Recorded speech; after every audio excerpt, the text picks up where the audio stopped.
My name is Amanda Flamand. I am 56 years old. My dad is from Camperville, Manitoba. My mom is from Pine Creek. Well, Duck Bay actually is where she was born. And I grew up in a settlement community, settler community in Pine River, Manitoba. I left home when I was 12 years old, and I aged out in foster care. When I was 17 years old, I was put on birth control pill, and the doctor did not do a pregnancy test. I was told somewhere, I can't remember which doctor it was, I was told somewhere, because I got really sick. I was told, we found out what's wrong with you. You're pregnant. That's how I was told I was pregnant. There was something wrong with me. And that something that was wrong with me was a growth had attached itself to the inside of my womb, and it had to be expelled. So procedures were started. A doctor was communicating with another doctor in Winnipeg, and I had to be flown to Winnipeg from Thompson to come and see this doctor. I was over 6 months pregnant when they finally got me in there, into the hospital, the woman's hospital, and they injected a saline solution into my amniotic fluids. And I went into labor. And when my baby was born, they had to use 2 hands to carry him away. And I disassociated, I separated from myself. I was watching from above what was happening to me down below. And Women Exploited knew some other pro-life people that were working in the hospital. They smuggled my dead baby out of the hospital, and he's buried in Camperville, Manitoba, right next to my great-grandfather and my great-grandmother.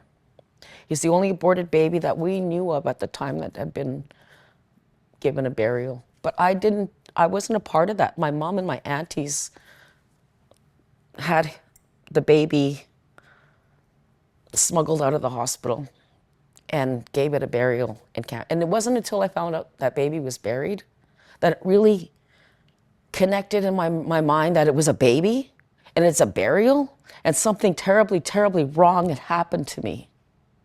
That's when I got it. Because I was 17 years old, this lawyer told me, you're going to have pro-life advocates picketing your place of school, picketing your home. You won't be able to go out of all these church people and pro-life advocates. They're going to make my life hell. They're going to spit on me and if I go public, because I'm going to be going against the Catholic Church too, because my baby's buried in the Catholic graveyard in Camperville. I'm going to be going against the Catholic Church. I'm going to be going against all these people. And basically what they did was they scared me out of pursuing legal ramifications. I wanted it to be right. What made right what they did. And the doctor did make $3,000 performing an abortion, where he's only a few hundred performing delivering a live baby. Then, after I gave birth to 4 children, I was in a really awful, toxic, bad, abusive relationship. And I'm in the hospital with my 4th birth. And I was at the Victoria General. I told the doctor, the nurse and the doctor, I said, I wanted clamps. I want my tubes clamped. And she asked me why. And I said, well, should I lose all my children in a house fire? I'm done having children for right now. But should I lose all my children in a house fire or something terrible accident? If I should lose all my children, I'd want to have children again. That was my exact words. I was given a tubal ligation. They cut them, they burnt them, and they tied them. And I remember after the procedure, when I woke up, I was so sore. I have that scar. And what did you do to me? Oh, and then they told me what they did to me.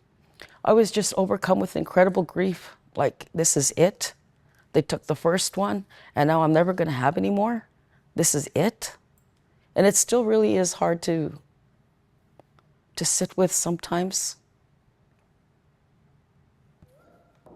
There isn't a lot of places to go to talk about this, you know? It's taken out like almost 40 years, you know, just to be able to sit here. It's a womb, it's a wounded womb, right? That's what they've done to us. They've wounded us. And you couldn't wound a woman any worse than that. Like, there couldn't be a more significant wound than that to have to carry when there's nowhere to go with it, you know?